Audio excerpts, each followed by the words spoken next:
सामने हाजिर हूँ एक नया टॉपिक लेकर, प्रिंसिपल्स ऑफ कंप्यूटर्स। कंप्यूटर के सिद्धांत क्या हैं। आज हम पढ़ेंगे कंप्यूटर के सिद्धांतों के बारे में कि कंप्यूटर के सिद्धांत क्या क्या हैं। देखिए, तो सबसे पहले what is principle of computer. Computer के सिद्धांत क्या हैं, किस सिद्धांत पे हमारा कंप्यूटर काम करता है, तो आज ये हम समझेंगे इस स्लाइड के माध्यम से। देखिए, कंप्यूटर के जो हमारा काम करता है, इसमें सबसे पहले हमें इनपुट करना पड़ता है। क्या करना पड़ता है? इनपुट हम अलग अलग माध्यम से कर सकते हैं, माइक के माध्यम से भी, कीबोर्ड के माध्यम से भी, माउस के माध्यम से भी, सीडी डीवीडी के माध्यम से भी, कोई भी तरीके से हम कंप्यूटर में इनपुट करते हैं। उसके बाद कंप्यूटर में वो डाटा कंप्यूटर के सीपीयू में जाता है, सीपीयू में जाकर प्रोसेसिंग होती है और उसके बाद में हमें कंप्यूटर मॉनिटर पर या प्रिंटर के माध्यम से या स्पीकर के माध्यम से क्या मिलता है? आउटपुट मिलता है। और कंप्यूटर का एक सिद्धांत और होता है कि कंप्यूटर डाटा को स्टोरेज करने की क्षमता भी रखता है। जो भी हम डाटा कंप्यूटर को उपलब्ध कराते हैं वो उसकी मेमोरी में स्टोर रख सकता है। तो बेटा, कंप्यूटर का प्रिंसिपल ये है कि कंप्यूटर में हम इनपुट करते हैं डाटा को और वो डाटा सीपीयू में जाकर प्रोसेसिंग होती है उसकी, और डिस्प्ले पे वो हमें आउटपुट मिलता है और हार्ड डिस्क के अंदर वो डाटा हमारा सेव हो जाता है या स्टोर हो जाता है। अब हम बात करते हैं पार्ट्स ऑफ कंप्यूटर। कंप्यूटर के कौन कौन से भाग होते हैं। देखिए, कंप्यूटर के कौन कौन से भाग होते हैं। कंप्यूटर के पार्ट्स में सबसे पहले आती है इनपुट डिवाइस। क्या आती है? Input device. उसके पश्चात प्रोसेसिंग डिवाइस, उसके पश्चात आती है स्टोरेज डिवाइस। इन तीनों के बारे में अभी हमने चर्चा भी की थी कि प्रिंसिपल भी कंप्यूटर के प्रिंसिपल भी यही हैं कि कंप्यूटर में इनपुट किया जाता है, फिर उसमें डाटा प्रोसेस होता है और फिर वो उसको आउटपुट देता है, रिस्टोर भी कर सकता है। तो इनके लिए हमारे पास अलग अलग डिवाइस होती है, उनके बारे में हम अभी पढ़ेंगे कि वो डिवाइस, उनके नाम वगैरह क्या क्या हैं और एक यूजर्स। आइए हम सबसे पहले पढ़ते हैं इनपुट डिवाइस के बारे में। इनपुट डिवाइस हैं कौन कौन सी होती हैं। सबसे पहले हम पढ़ेंगे कीबोर्ड के बारे में। कीबोर्ड आपने सबने देखा है। सबसे महत्वपूर्ण इनपुट डिवाइस अगर है तो वो होती है keyboard. Keyboard it is a commonly used input device, helps to input data to the computer. Keyboard का उपयोग सामान्यतः कंप्यूटर में डेटा को इनपुट करने में लिया जाता है। देखिए बच्चों, बाजार में कई तरह के कीबोर्ड उपलब्ध हैं। कुछ कीबोर्ड में 101 की होती हैं, कुछ कीबोर्ड में 104 की होती हैं, किसी में 105 होती हैं, किसी में 108 होती हैं। इस तरह अलग अलग टाइप के, अलग अलग मॉडल के कीबोर्ड बाजार में उपलब्ध हैं। आजकल बाजार में वायरलेस कीबोर्ड भी उपलब्ध हैं। अगली हमारी डिवाइस आती है इनपुट डिवाइस, वो है माउस। माउस क्या है? देखिए, आपने देखा होगा, ये चित्र आप देख रहे हैं, ये माउस में 3 बटन होते हैं और ये तीनों बटनों का अलग अलग काम होता है। हम देख रहे हैं कि mouse is a pointer device. Mouse क्या है? एक पॉइंटर डिवाइस है। माउस के द्वारा हम किसी भी आइकन को रीनेम कर सकते हैं, किसी भी फोल्डर को ओपन कर सकते हैं, अप एंड डाउन कर सकते हैं, मूव कर सकते हैं। कंप्यूटर स्क्रीन पर एक विशेष आइकन होता है जिसे हम माउस पॉइंटर या कर्सर कहते हैं। ये माउस 3 प्रकार के होते हैं। एक होता है ऑप्टिकल माउस, दूसरा ट्रैक बॉल माउस और तीसरा वायरलेस माउस। ज्यादातर ऑप्टिकल माउस हम यूज में लेते हैं, जो कि एक USB केबल के द्वारा कंप्यूटर से जोड़ा जाता है। ये USB केबल आप देख पा रहे हैं, इसे हम USB केबल कहते हैं। ये देखिए, ये USB केबल है जिसके द्वारा ये हमारे CPU से जुड़ा होता है। इसमें 3 बटन होते हैं। टाइप्स ऑफ माउस बटन, कि माउस बटन के कितने टाइप होते हैं और इसमें कितने बटन होते हैं, उन बटनों का क्या काम होता है। देखिए, एक होता है लेफ्ट साइड में बटन, वो डबल क्लिक के काम में आता है। क्या काम आता है बेटा? Double click use to open a program. किसी प्रोग्राम को ओपन करने के लिए हमारा लेफ्ट बटन काम में आता है। उसके पश्चात एक राइट में भी बटन होता है। राइट बटन क्या काम आता है? राइट बटन सिंगल क्लिक करते हैं, जबकि लेफ्ट बटन से हम डबल क्लिक करते हैं और राइट बटन से हम सिंगल क्लिक करते हैं। ये सिंगल क्लिक क्यों करते हैं? कि हम प्रोग्राम की प्रॉपर्टी देखने के लिए, प्रोग्राम को रीनेम करने के लिए ये बटन हमारा काम आता है। एक होता है इसमें बीच में एक बटन होता है, उसको हम कहते हैं स्क्रॉल बटन। क्या होता है वो? Scroll button. जो क्या काम आता है? जब भी हम कोई काम कर रहे होते हैं तो उसमें पेज को ऊपर नीचे करने के काम आता है, वो कहलाता है स्क्रॉल बटन।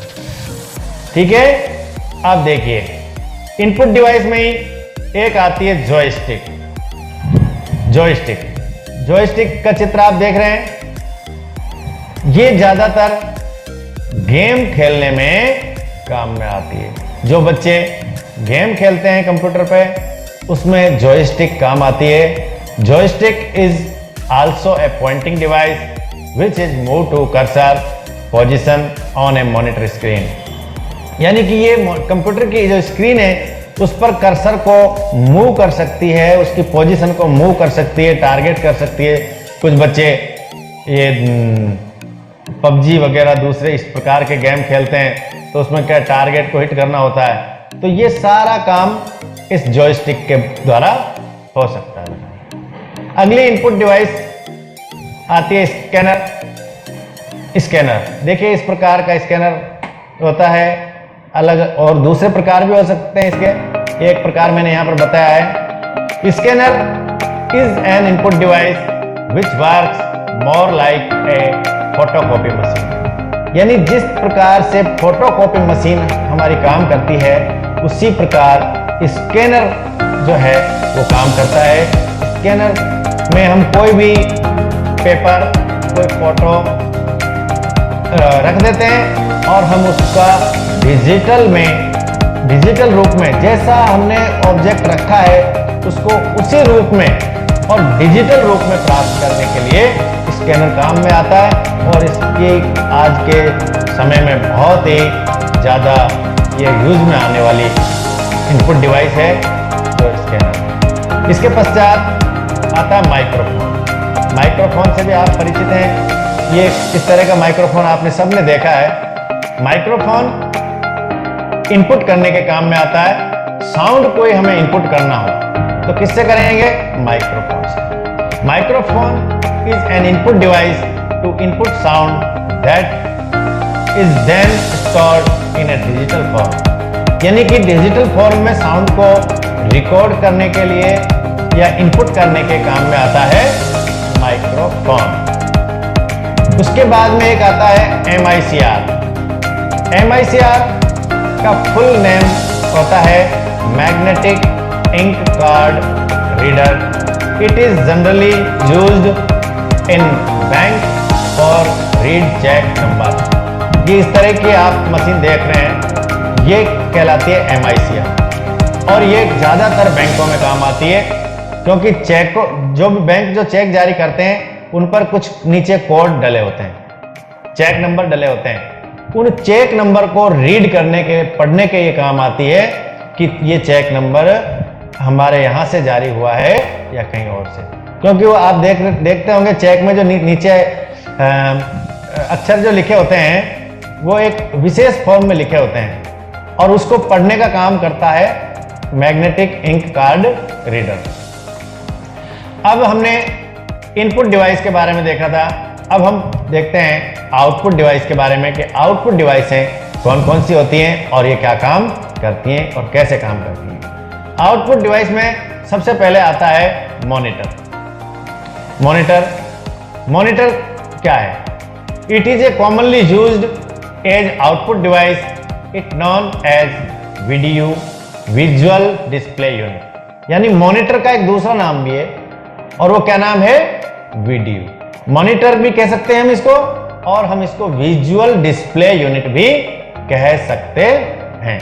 ये क्या काम आता है कि कंप्यूटर में हम जो भी डाटा इनपुट करते हैं वो हमारे सीपीयू में जाता है और सीपीयू में वो प्रोसेस होता है, प्रोसेस होकर के वो हमें दिखाता है स्क्रीन पर कि हमने क्या कंप्यूटर में डाटा इनपुट किया था और अब वो किस फॉर्म में है।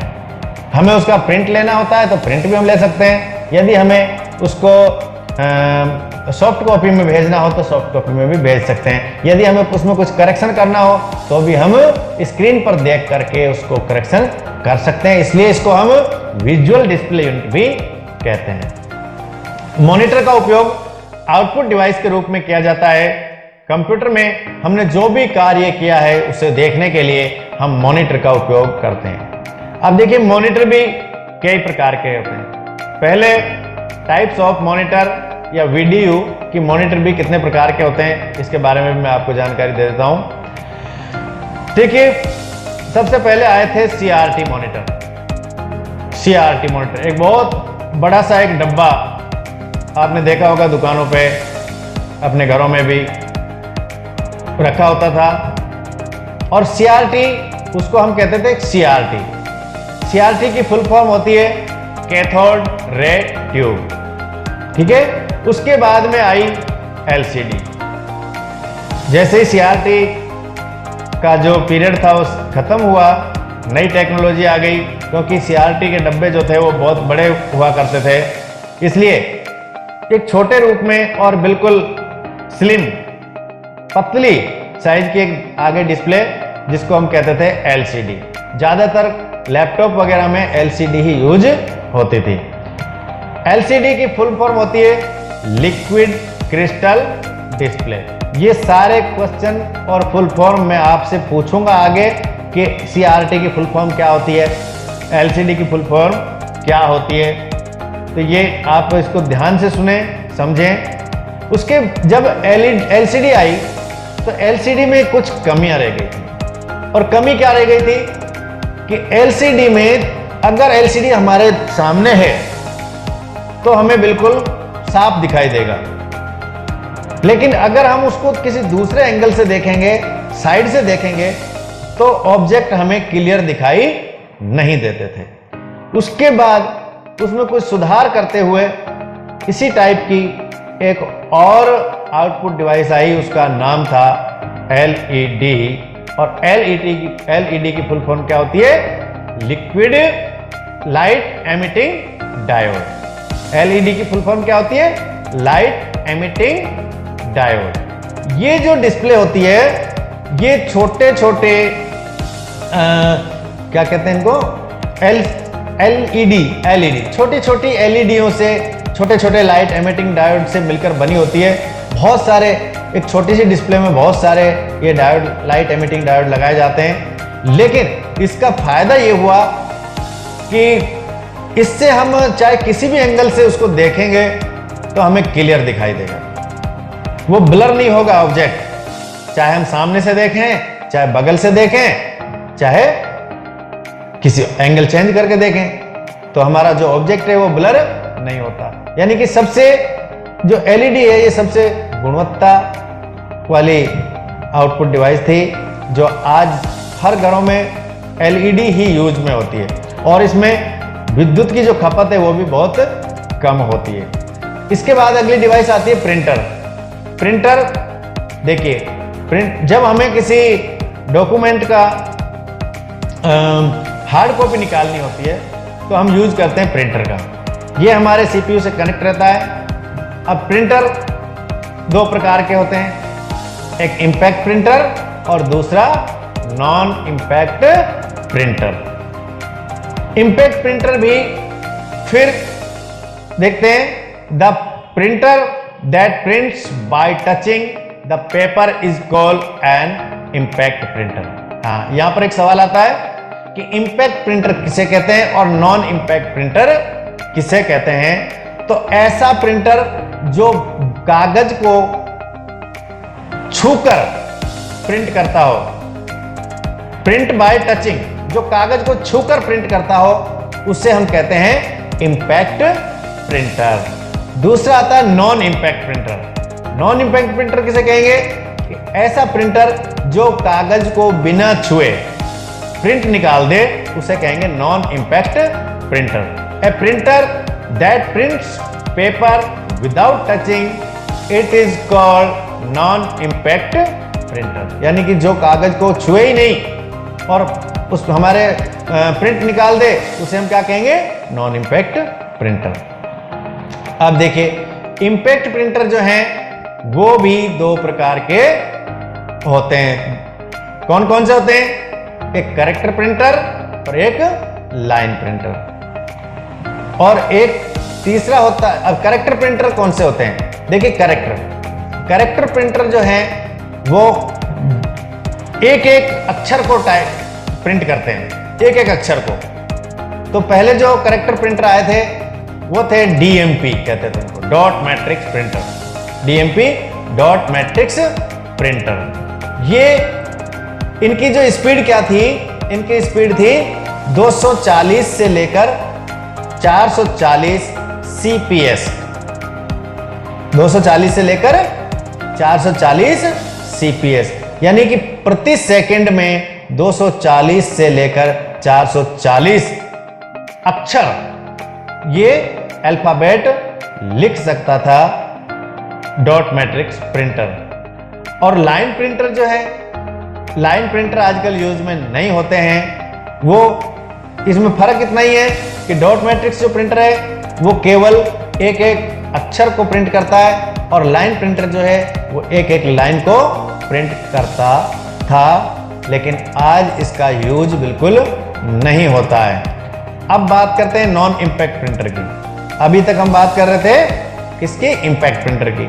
अब बात करते हैं नॉन इम्पैक्ट प्रिंटर की। नॉन इम्पैक्ट प्रिंटर जो होते हैं उनको हम कहते हैं पेज प्रिंटर। क्या कहेंगे? Page printer. क्यों? क्योंकि इम्पैक्ट प्रिंटर दो तरह के थे, एक कैरेक्टर प्रिंटर और दूसरा लाइन प्रिंटर। एक तो एक एक अक्षर को प्रिंट करते थे और दूसरे टाइप के जो थे वो एक पूरी लाइन को टाइप करते थे। लेकिन नॉन इम्पैक्ट प्रिंटर जो हैं ये पूरे पेज को एक साथ टाइप करते हैं। अब देखिए, पेज प्रिंटर में भी दो प्रकार के होते हैं। पेज प्रिंटर भी दो तरह के होते हैं, एक इंकजेट प्रिंटर और एक लेजरजेट प्रिंटर। ये ध्यान रखना कि पेज प्रिंटर भी कितने प्रकार के होते हैं? दो प्रकार के, एक इंकजेट प्रिंटर और दूसरा लेजरजेट प्रिंटर। अब देखिए, अगली आउटपुट डिवाइस हमारी आती है स्पीकर। स्पीकर आपने सभी ने देखे होंगे, इस तरह के speaker. Speaker is an output device that is used to listen computer output sound, जैसे म्यूजिक, कॉल्स इत्यादि। यानी कि स्पीकर जो हैं वो माइक्रोफोन के द्वारा हम जो भी साउंड कंप्यूटर में इनपुट कराते हैं उनको आउटपुट लेने के लिए, उनको सुनने के लिए, जैसे कोई संगीत सुनने के लिए, कोई कॉल सुनने के लिए, ये काम में क्या आता है? स्पीकर। देखिए, मैं ज़्यादा अगर इसमें थोड़ा समय लूँगा, एक एक बारीकी से समझाऊंगा तो ये वीडियो बहुत लंबा बन जाएगा, लेकिन मैं कोशिश कर रहा हूँ कि आपको शॉर्ट में थोड़ा समझाने की कोशिश करूँ। अगली हमारी हमने देखा था कि कंप्यूटर के जो प्रिंसिपल्स देखे थे उनमें यह था कि पहले इनपुट होता है डाटा, उसके बाद में सीपीयू में जाता है, वहाँ पर प्रोसेसिंग होती है, फिर उसका आउटपुट आता है और फिर उसके बाद में आती है स्टोरेज डिवाइस। अब स्टोरेज डिवाइस के लिए कंप्यूटर में मेमोरी होती है। मेमोरी कौन कौन सी होती है? देखिए, मेमोरी दो प्रकार की होती हैं, प्राइमरी मेमोरी और सेकेंडरी मेमोरी। प्राइमरी मेमोरी भी दो प्रकार की होती हैं। कौन कौन सी होती हैं? एक होती है रैम और दूसरी होती है रोम। देखिए चित्र आप देख सकते हैं, ये रैम का चित्र है ना, और दूसरी होती है रोम। इनकी फुल फॉर्म भी आपको याद रखनी है। रैम की फुल फॉर्म क्या है? रैम की फुल फॉर्म होती है रैंडम एक्सेस मेमोरी। रैम की फुल फॉर्म क्या है? Random access memory. और रोम की फुल फॉर्म क्या होती है? Read only memory. Read only memory कि जो केवल डाटा जिसमें से रीड किया जा सके, वो कहलाती है रीड ओनली मेमोरी। अब आता है what is the difference between RAM and रोम।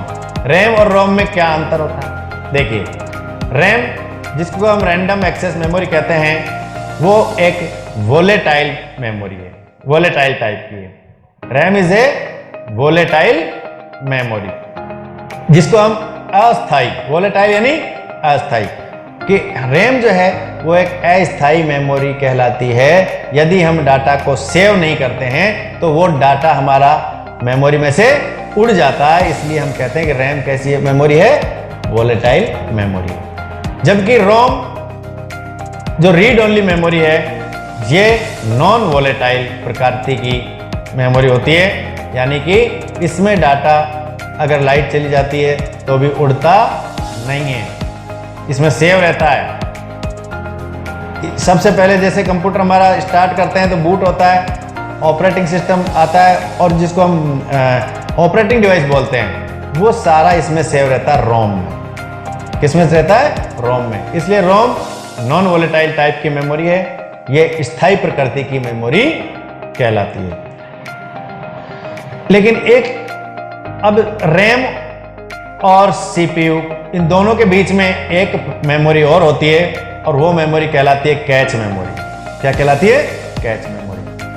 और आपको यहां पर ये चीज नोट करनी होगी कि the fastest memory is cache memory which is placed between RAM and CPU. जो कैश मेमोरी होती है वो रैम और इनसे रोम और इन सबसे तेज मेमोरी होती है।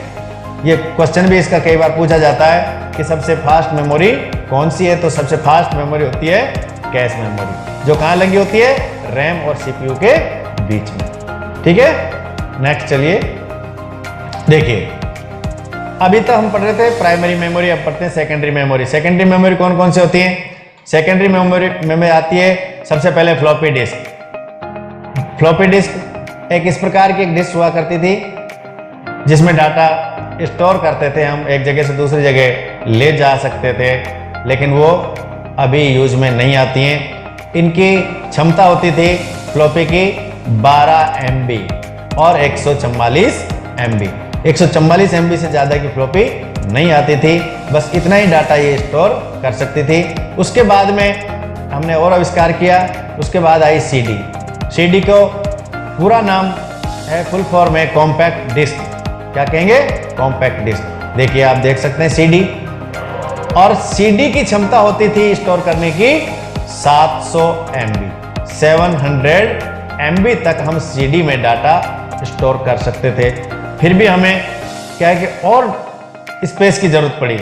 हमने देखा कि फ्लॉपी में डिस्क डाटा कम स्टोर होता है, तो उसके बाद हमने CD का आविष्कार किया। CD में देखा कि CD से भी पार नहीं पड़ रही, 700 MB डाटा ही स्टोर कर सकते हैं हम इसमें। तो फिर हमने और आविष्कार किया, किसका? DVD का। किसका आविष्कार किया? DVD का, जिसको हम कहते हैं digital versatile disc. Digital versatile disc. इसकी क्षमता होती थी 4.7 GB। 4.7 GB तक का डाटा हम DVD में स्टोर कर सकते थे। और सेकंड, इसके बाद सबसे इंपॉर्टेंट सेकेंडरी मेमोरी आती है हमारी हार्ड डिस्क। क्या आती है? Hard disk. देखिए ये कंप्यूटर के CPU में अंदर लगी होती है, बाहर दिखाई नहीं देती है, और सबसे इंपॉर्टेंट मेमोरी हमारी यही कहलाती है। इसे हम कंप्यूटर का पावर हाउस भी कहते हैं। हम कह सकते हैं कि पावर हाउस ऑफ कंप्यूटर क्या है? तो पावर हाउस ऑफ कंप्यूटर होती है हार्ड डिस्क। इसके बाद एक और मेमोरी हमारी आती है कंप्यूटर की, जिसको हम कहते हैं USB। USB devices. USB devices कौन कौन सी होती हैं अभी देखते हैं, लेकिन सबसे पहले हम देख लेते हैं कि यूएसबी की फुल फॉर्म क्या होती है। यूएसबी की फुल फॉर्म होती है यूनिवर्सल सीरियल बस। यूनिवर्सल सीरियल बस। देखिए यूएसबी जो डिवाइस है वो कौन कौन सी होती है। पेन ड्राइव, ये आपने देखी होगी पेन ड्राइव, इसमें हम डाटा को स्टोर कर सकते हैं, एक जगह से दूसरी जगह ले जा सकते हैं। और अगर हमें कंप्यूटर में कुछ डाटा इनपुट कराना होता है तो भी हम इसके द्वारा डाटा को इनपुट करा सकते हैं। उसके बाद आते हैं मेमोरी कार्ड। मेमोरी कार्ड जो अक्सर मोबाइल फ़ोन में भी लगते हैं, कंप्यूटर में भी लगते हैं। ये भी अलग अलग क्षमता के मेमोरी कार्ड आते हैं, 8 GB, 32 GB, 64 GB, जैसी जितनी क्षमता का हमें चाहिए उतनी क्षमता के मेमोरी कार्ड आते हैं। लेकिन एक बात यहाँ पर मैं आपको बता दूँ कि मेमोरी कार्ड जो होते हैं इनमें क्लास होती है, class 1, class 2, class 3, class 4, class 5, class 10 तक होती हैं। अब उतनी ही जीबी का कार्ड, उतनी ही उसी कंपनी का कार्ड अगर क्लास 1 का है तो वो हमें मार्केट में कम रेट पर मिलता है, और अगर क्लास 10 का मेमोरी कार्ड उसी कंपनी का उतने जीबी का ही है तो वो हमें मार्केट में महंगा मिलता है। और इसका कारण क्या है, क्योंकि जो क्लास 10 का जो कार्ड होता है उसकी स्पीड फास्ट होती है, इसलिए उसकी कीमत भी बाजार में ज़्यादा होती है। प्लीज़ मेरे चैनल MGGS क्लासेज DWD को आप ज़्यादा से ज़्यादा सब्सक्राइब करें, लाइक करें और साथ में बेल आइकन को दबाना नहीं भूलें, ताकि मेरी आने वाली वीडियो का नोटिफिकेशन सबसे पहले आपको मिल सके।